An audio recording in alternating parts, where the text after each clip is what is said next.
उसके बोलने से क्या होता है, मेरे सोचने से क्या होता है, उसके करने से क्या होता है, मेरे पढ़ाने से क्या होता है।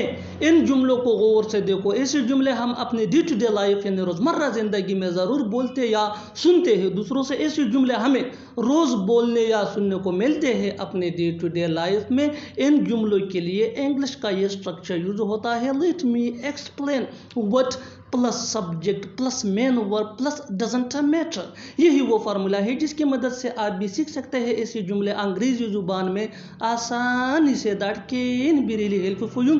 आगे डिटेल से समझाता हूँ मिसालों से। Here are some example for better understanding, so make sure to watch this video till to end. इस वीडियो को स्किप मत करना। अच्छी तरह समझने के लिए इस वीडियो को एंड तक जरूर देखना।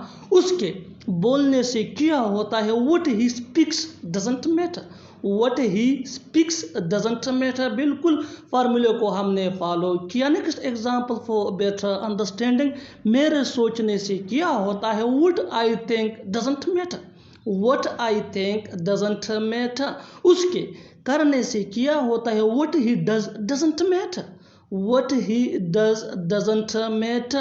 One more example for better understanding, मेरे पढ़ाने से क्या होता है, what I teach doesn't matter, what I teach doesn't matter। और आखिर में ये सेंटेंस आपके लिए कमेंट सेक्शन में इसका जवाब ज़रूर देना। आपके यहाँ आने से क्या होता है, आपके यहाँ आने से क्या होता है। Subscribe to English PS for more advance English sentence structure. Thanks.